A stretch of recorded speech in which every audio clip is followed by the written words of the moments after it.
He was the richest man in the room, but also the loneliest. Everyone around him was smiling except him. Then, when no one dared to approach, a young waitress did something that would change everything. She didn't ask for money or fame. She simply looked into his eyes and asked him to dance. The night stretched endlessly over Manhattan, its skyline glimmering like a field of distant stars. From the rooftop of the Waldorf Hotel, laughter and the soft clinking of champagne glasses floated through the warm air. Beneath the golden glow of chandeliers, the city's wealthiest mingled in perfect orchestration.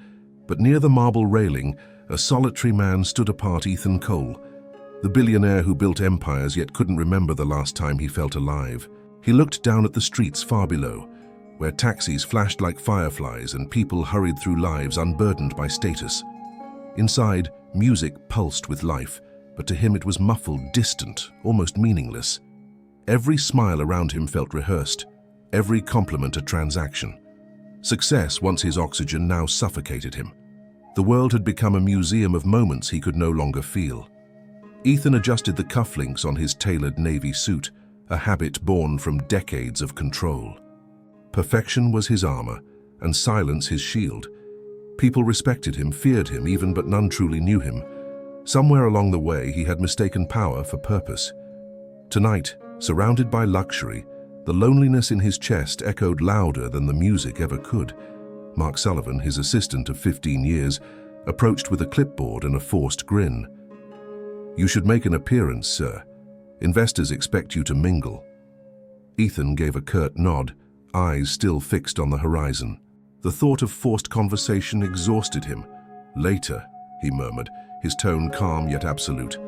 Mark sighed, retreating like a soldier denied entry to battle.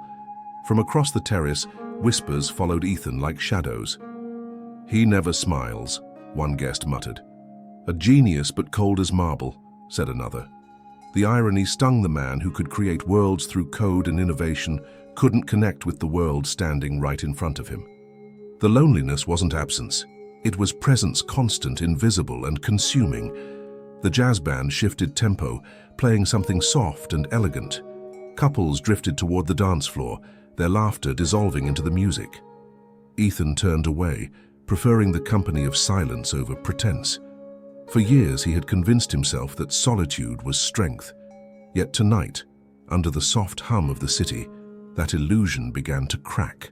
He thought about his younger self, the boy who once dreamed of changing the world. That boy would have hated what he had become, a monument of success built on emotional ruin. He felt the weight of every deal, every empty victory. The stars above, once symbols of wonder, now looked like unreachable memories. A gust of wind swept across the terrace, rustling the hem of his jacket. He inhaled sharply, feeling the faint scent of perfume not his own. Turning, he saw a waitress passing by, balancing a tray of crystal glasses. Her expression was calm, focused, yet her eyes, golden brown and bright, met his for a fleeting second.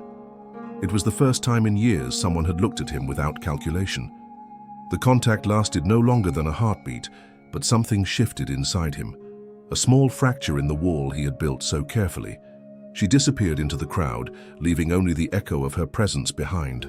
Ethan exhaled slowly, unsettled by how that single glance felt more real than everything else around him. He didn't know her name, or why that moment mattered, only that it did. As the night stretched on and the laughter swelled, Ethan Cole remained still, unaware that his life had just taken its quiet first step toward change. Sometimes it only takes a glance to change everything. If you want to keep following Ethan's journey, hit subscribe and stay with us for the rest of this story. Because every connection begins with a moment, and this one's just getting started. Emily Rivera balanced a tray filled with champagne flutes, weaving gracefully through the glittering chaos of the gala. It wasn't her first high society event, but it never got easier to blend into a world that treated servers like furniture. Still, she needed the money. Tuition wasn't forgiving, and her dream of becoming a linguist demanded sacrifice. Tonight, her focus was on survival, not spectacle. She had learned early that invisibility was a gift in places like this, yet something about the lonely man by the railing drew her attention again and again. Ethan Cole. She knew his name from the news, the silent genius of the tech world. But standing there, he didn't look powerful. He looked lost. And that look resonated with a part of her that understood what it meant to feel unseen. While pouring champagne for guests, she caught fragments of conversation about him. Words like brilliant, reclusive, one odd, none mentioned human. Emily found herself silently defending a stranger she'd never met. Maybe it was empathy, or maybe the instinct of someone who knew what it felt like to be judged before being known. During a brief break, she stepped near the terrace door to catch her breath. The city lights flickered below, and for a moment she imagined herself among them, free, unknown, and full of possibility. Then from the corner of her eye she saw him again, still standing alone, disconnected from everything alive around him. Something stirred inside her courage, or perhaps recklessness. Emily had always believed that languages could bridge souls. Her late mother had taught her that kindness transcended words, and so, remembering the Japanese phrases she had practiced for months, she decided to do something no one else in that room would dare. As the orchestra announced the opening dance, the crowd gathered, laughing and clapping. Emily placed her tray down, smoothed her uniform, and took a steadying breath. Each step toward him felt heavier than the last, but she kept walking. The murmurs quieted as she approached. Ethan turned, startled, eyes meeting hers once again. She bowed slightly, her voice calm but clear. "Would you do me the honor of a dance?" she asked in perfect Japanese. The air froze. Every conversation, every note of music seemed to stop mid-air. Ethan blinked, unsure if he had heard correctly. Then slowly, impossibly, he smiled. Gasps rippled through the crowd. Cameras flashed. But for Ethan, the world had narrowed to one thing: the sincerity in the eyes of a stranger who had dared to reach out. For the first time in years, he didn't feel alone. He took her hand, firm but gentle, and led her to the floor. As they began to dance, something unspoken passed between them, a silent understanding, fragile yet profound. Around them, the gala continued like a dream, fading into the background. In that single, unexpected moment, the billionaire and the waitress became two souls, simply trying to remember what it meant to feel alive. The music filled the air with velvet rhythm, the kind of melody that belonged to another time. As Ethan guided Emily onto the dance floor, a sea of eyes followed in stunned silence. He hadn't danced in over a decade, not since his late fiancée, and every step now felt like walking through memory. Yet with Emily's hand in his, the noise of the world dimmed into irrelevance. It was as if the music existed only for them. Emily's palms were trembling, but her gaze stayed steady, anchored by quiet respect. She hadn't meant to draw attention, she just couldn't bear to see someone so utterly alone. As they moved together, she realized the rhythm between them wasn't polished, but honest. Each small mistake, each awkward turn, made Ethan seem more human. For a man trapped behind walls, imperfection was freedom. Around them, whispers grew like wildfire. Who is she? A waitress, apparently. Unbelievable. But Ethan didn't hear them. His world had shrunk to the faint scent of her perfume and the soft cadence of her breath. The simplicity of the moment stripped him bare, no wealth, no power, no image. Just a man learning to exist again. Mark Sullivan watched from the corner, fury barely contained. His employer's vulnerability threatened everything he'd built: the brand, the myth, the control. He sent a message to a PR contact, already plotting damage control. The gala, meant to display prestige, had turned into something unpredictable, something dangerous, real emotion. When the music faded, Ethan and Emily stood still for a moment longer, reluctant to let go. Applause rippled, hesitant, awkward but genuine. Ethan bowed slightly to her, murmuring a quiet thank you in Japanese. Emily smiled, dipped her head, and slipped back into the crowd. But something inside both of them had changed forever. By morning, the dance had already become legend among the city's elite. Headlines buzzed with intrigue. Reclusive billionaire dances with waitress at Gala. Some called it romantic, others reckless. For Ethan, it was neither, it was human. Yet even as he tried to brush it off, he felt an unfamiliar ache of longing, the kind that comes when a heart starts to remember how to feel. Mark entered his office like a storm, phone in hand.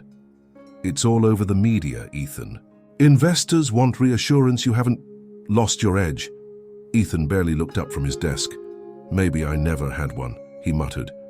Mark frowned. You're a symbol of discipline, not sentiment. Don't let this girl make you look weak. The words hung in the air, heavy and cruel. That night, Ethan stood in front of his penthouse window, watching lightning flash over the skyline.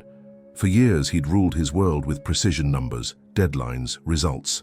Yet now, none of it seemed to matter. What haunted him wasn't scandal, but the warmth of that brief connection. He didn't even know her name. That simple fact tormented him.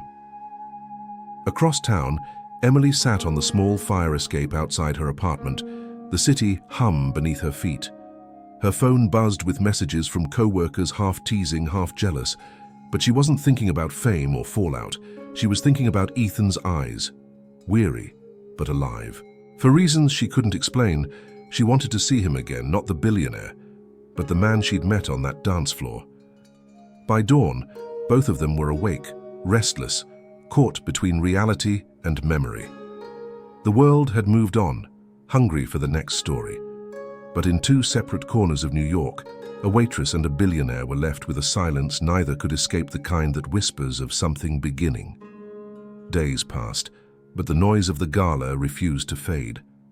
Ethan's phone overflowed with messages, journalists seeking comment, investors demanding reassurance, and socialites fishing for gossip. Yet he answered none. He retreated into silence, burying himself in work. Numbers and graphs were safe. People were not.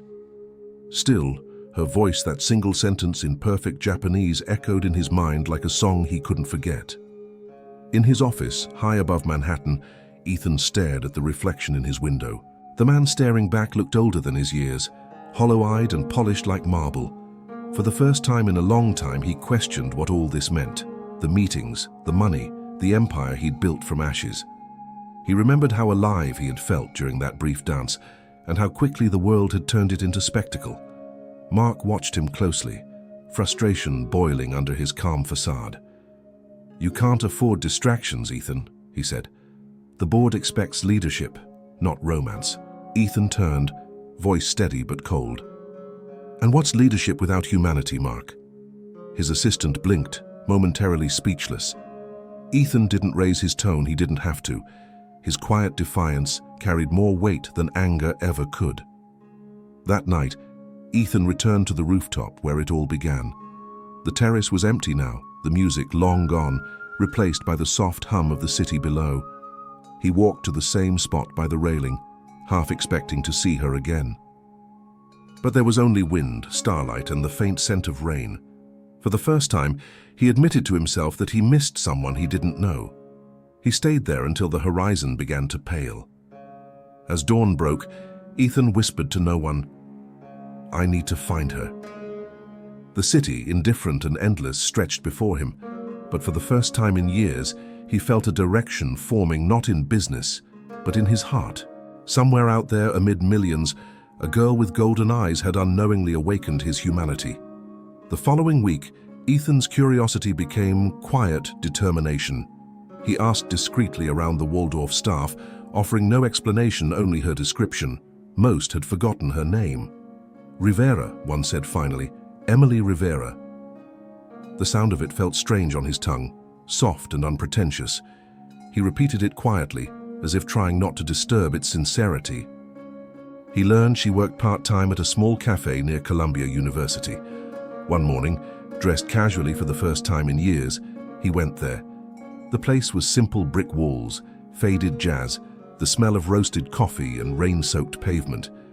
When she appeared behind the counter, wearing an apron and a tired smile, Ethan froze.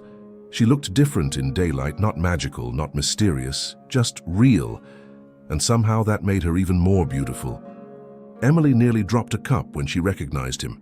"Mr. Cole?" she asked, startled. Ethan smiled softly. "Ethan," he corrected. "Just Ethan." The simplicity of the name disarmed her. "What are you doing here?" she asked cautiously. "Coffee," he said, but his tone carried something deeper. They both laughed, nervous, uncertain, and the sound eased the tension that had filled the room. Over the next few days, Ethan returned, Sometimes he stayed for hours, working on his laptop while Emily served customers. Other times they talked about language, travel, and the weight of expectations. He listened more than he spoke, realizing how much he had forgotten the art of conversation. Emily never asked for favors or attention. She treated him like a person, not a story. It was new, and it was healing. One afternoon, as rain pattered softly outside, Emily told him about her late mother, a language teacher, who believed every word was a bridge. Ethan felt something stir inside him, a flicker of recognition. He had once funded a literacy program years ago, never thinking about the faces it might have helped. Maybe, he thought quietly, the world is smaller than we think. The cafe became a quiet refuge for Ethan, far from the noise of his empire. Each morning he'd sit by the window with his black coffee, pretending to read while secretly waiting for Emily's shift to begin. She moved with effortless grace, her laughter soft but sincere, a sound that felt almost foreign to him. There was something about her presence that made the world less heavy, less hollow.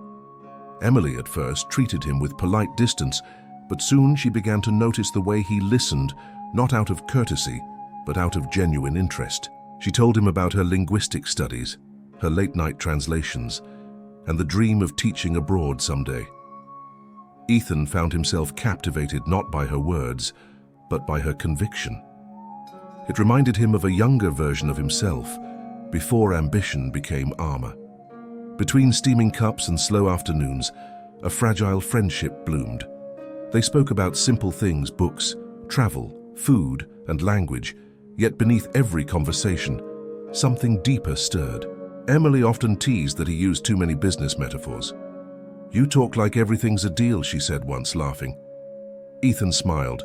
"Maybe I just forgot how to talk about anything else." One rainy evening, as thunder rolled beyond the glass, she asked, "Why do people think you're cold?" Ethan hesitated. "Because it's easier than being disappointed." The honesty caught even him off guard. Emily didn't respond with pity, only quiet understanding. That silence, shared and unbroken, said more than words ever could. As he left that night, Ethan turned back to see her wiping down the counter, humming softly. He realized then that something had shifted. For years, his life had been defined by transactions, give, take, win, lose. But with Emily, there was no ledger, no strategy, just connection. And for the first time in years, it felt enough. Sleep came rarely for Ethan now, not from anxiety, but from awakening. His mind wandered to places he had long sealed away, memories of long nights coding in his apartment, the first failed startup, the woman he once loved but lost to ambition. He had always believed progress required sacrifice, but lately he wasn't sure what he'd actually gained. He visited his parents' old neighborhood one morning, walking through streets that smelled of rain and nostalgia. The bakery he once couldn't afford now displayed his company's digital screens. A pang of guilt twisted in his chest. The world had evolved because of him, yet somehow he'd regressed. Success had taken him upward, but never forward. Emily's stories lingered in his mind, her mother's kindness, her belief that every language carried a piece of the soul. He remembered the small foundation he'd created years ago, back when he still thought philanthropy could fill emotional voids. He'd stopped paying attention to it long ago, delegating it to mark and numbers. For the first time, he wondered what good or harm it had truly done. One evening, unable to resist the thought, he searched his own archives. There it was, the Rivera Community Program, a small grant from his foundation supporting language teachers. Emily's mother had been one of them. He leaned back, breath caught in disbelief. The realization struck like lightning. He had unknowingly helped shape the woman who was now reshaping him. That night, Ethan couldn't sleep. He stood by his window, New York glowing like a living map below him. Fate, he thought, had a strange sense of humor. All his life, he'd tried to control outcomes, to calculate every move, yet the most meaningful connection he'd ever found came from an act he didn't even remember doing. For the first time, he whispered, "Thank you." The next time Ethan saw Emily, his mind was still echoing with the name of her mother. He watched her serve customers with the same patience and warmth described in the grant reports he had read the night before. Every smile she gave carried the quiet strength of someone raised on compassion. It was strange he had shaped thousands of lives through his company, but never realized how one small act years ago had come full circle. He waited until her shift ended before approaching. "Emily," he began softly, "your mother Maria Rivera, did she teach at the community center on 14th Street? Her eyes widened. "Yes. How do you know that?" Ethan hesitated, emotion tightening his voice. "My foundation funded that program. I think I met her once, briefly." The silence that followed was heavy, not awkward, but sacred, as if the universe had just revealed its design. Emily sat down, stunned. "You helped her," she whispered. "She always said someone believed in her dream. That's why she never gave up, even when things got hard." Ethan's throat tightened. "Then she was the one who taught me something, even if I didn't know it." Emily smiled gently, eyes glistening. "Maybe you weren't as disconnected from people as you thought." For the first time, Ethan allowed himself to feel pride, not for success, but for impact. The realization changed him quietly. He began visiting the foundation offices again, personally reading letters from people they had helped. Each story pulled him further away from profit and closer to purpose. For the first time in decades, he wasn't chasing numbers, he was chasing meaning. That night, as he walked home beneath a soft drizzle, he realized something profound. Meeting Emily hadn't been coincidence, it was consequence. The kindness he'd given the world had finally found its way back.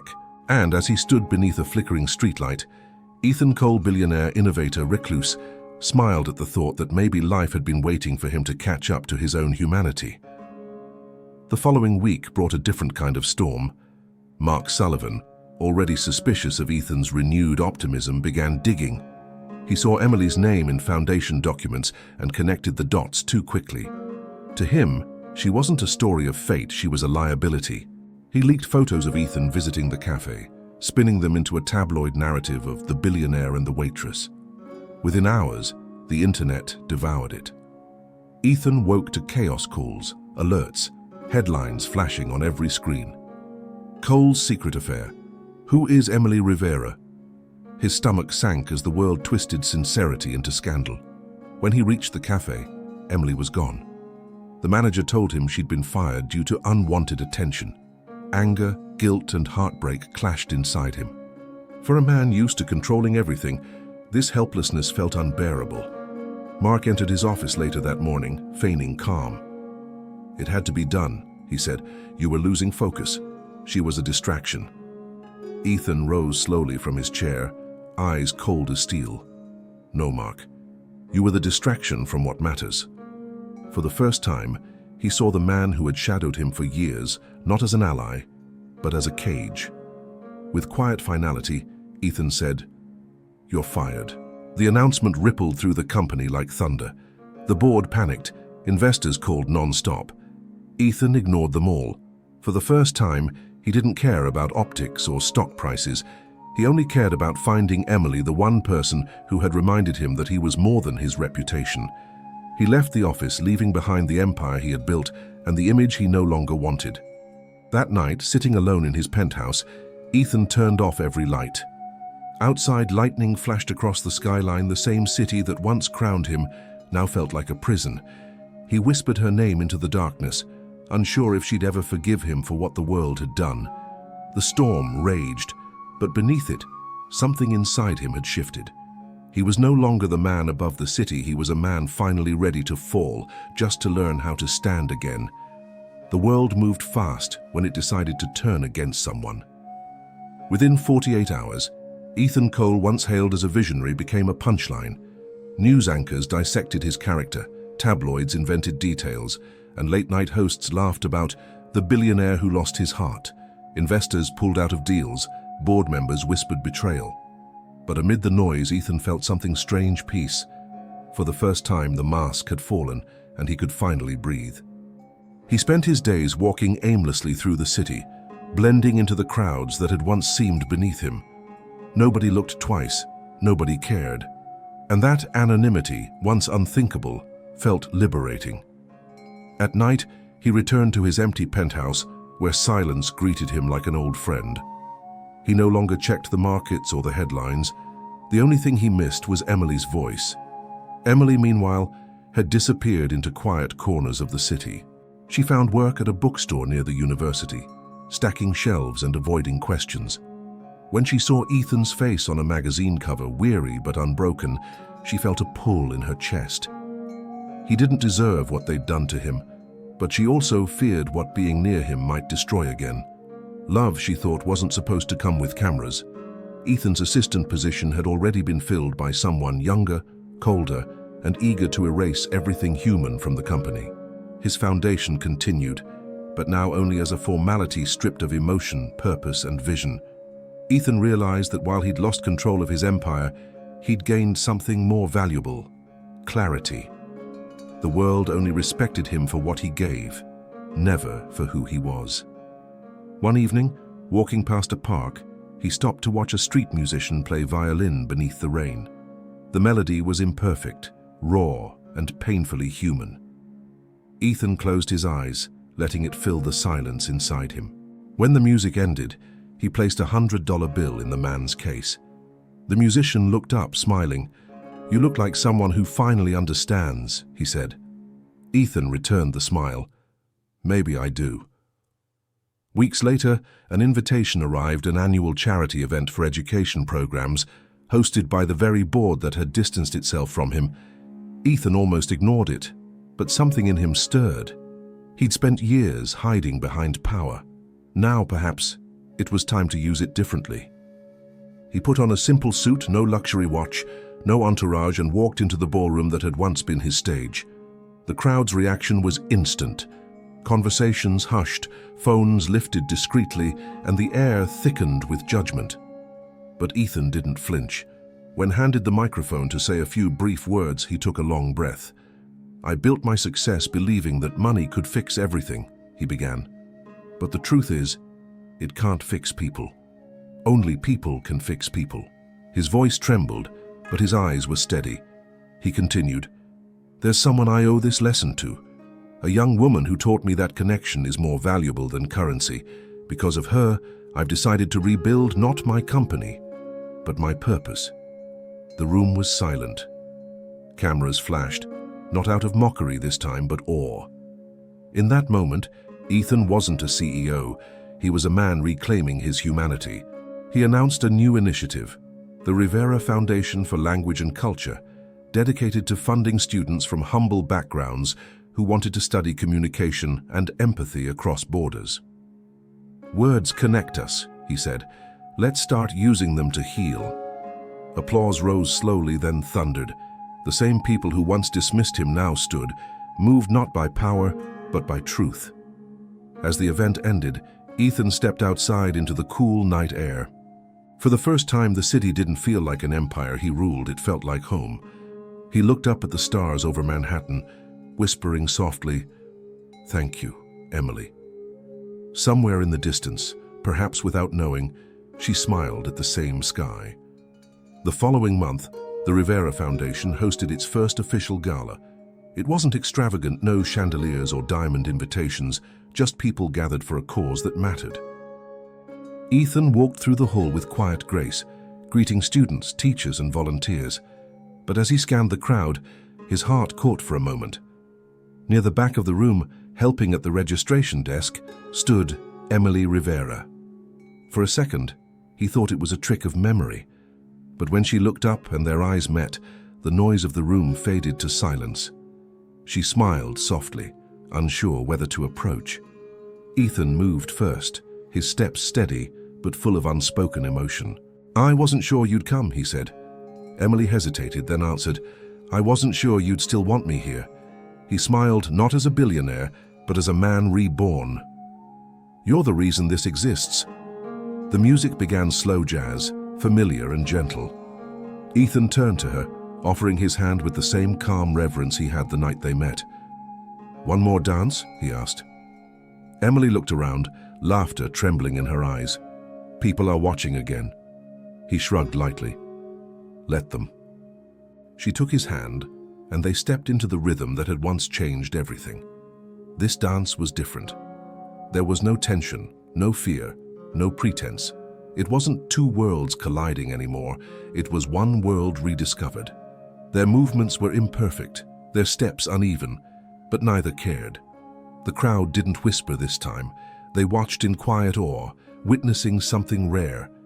Two souls who had found peace in each other's presence. As the final notes faded, Ethan whispered, "You changed my life, Emily." She smiled gently, eyes glistening. "No," she said. "You just finally started living it." The audience erupted in applause, but for Ethan and Emily, the sound was distant. In that brief, golden moment, surrounded by light and music, they had become the people they were always meant to be. In the months that followed, Ethan's life transformed quietly, but profoundly. He stepped away from his company's spotlight, focusing instead on mentoring young innovators and supporting cultural education through his foundation. The press, once merciless, began to speak of the Cole redemption. But for Ethan, it wasn't redemption, it was realignment. He had finally remembered what mattered. Emily joined the foundation full-time as a translator and program coordinator. Her ability to connect people across languages and cultures made her indispensable. The office, once sterile and corporate, now buzzed with warmth and laughter. Ethan often watched from his corner desk, marveling at how one act of kindness, a single dance, had built an entirely new legacy. Their relationship deepened, not through grand gestures, but through quiet understanding. They shared dinners in small cafes, long walks through Central Park, and evenings spent reading in comfortable silence. Emily never tried to change Ethan. She simply reminded him that he could. Together, they built something more lasting than wealth trust. One afternoon, during a board meeting, an investor asked Ethan if he planned to return to the corporate world. He smiled thoughtfully. "I think I already did, just not in the way you mean." The room chuckled politely, unaware of how deeply he meant it. He wasn't leading with profit anymore. He was leading with purpose. That was the true empire. Later that evening, Ethan and Emily stood on the foundation's rooftop terrace, watching the city glow beneath them. The skyline no longer looked distant, it looked alive. "You see that?" Emily whispered. "All those lights?" Ethan nodded. "For years, I thought I was one of them, bright but cold. You taught me to be the warmth instead." She leaned her head against his shoulder, smiling. The world at last was quiet and kind. Tokyo shimmered beneath a gentle winter sun, its skyline mirrored in the glass walls of the convention center. Ethan stood backstage, adjusting his tie, moments away from delivering the keynote at the International Leadership Summit. Cameras, journalists, and world leaders filled the hall, waiting to hear the man who had once been labeled emotionless speak about empathy. But Ethan wasn't nervous. He wasn't performing. He was simply telling the truth. Emily stood beside him, wearing a simple white dress, her translator's badge clipped neatly over her heart. Their eyes met, and she smiled with quiet pride. "Ready?" she asked. Ethan exhaled, a faint laugh escaping. "For the first time in my life." Together they walked onto the stage, hand brushing against hand, a silent promise between two souls who had already shared their greatest conversation in silence. The audience rose in polite applause. Ethan began slowly, his voice steady, his words deliberate. "Years ago, I believed success meant never showing weakness. But then, someone taught me that connection is strength, that vulnerability is what makes us truly human." The hall was silent. All it took was one moment, one dance. And suddenly the world wasn't something I had to conquer, it was something I wanted to belong to. When he finished, the room erupted in standing ovation. Flashbulbs exploded like bursts of light, yet Ethan barely noticed. He turned to Emily, who was already looking at him with tears shimmering in her eyes. "You did it," she whispered. Ethan shook his head softly. "We did." And for a brief, fleeting second, the noise around them disappeared, leaving only two people standing in the glow of everything they had rebuilt together. That night, as snow began to fall over Tokyo, Ethan and Emily walked through the quiet streets. They stopped by a small square where a street musician played a soft waltz under a paper lantern. Without a word, Ethan extended his hand. "One more dance?" Emily smiled, taking it without hesitation. They moved together, slow and weightless, the world fading around them. Because sometimes one dance isn't just a beginning, it's a lifetime rediscovered. Sometimes it only takes one moment, one act of kindness, one dance to change an entire life. Because no matter how powerful, how wealthy, we're all just looking for someone brave enough to reach out their hand. If this story touched your heart, leave a comment below, tell us what it made you feel. And don't forget to like, subscribe, and join us for more stories that remind us what it means to be human.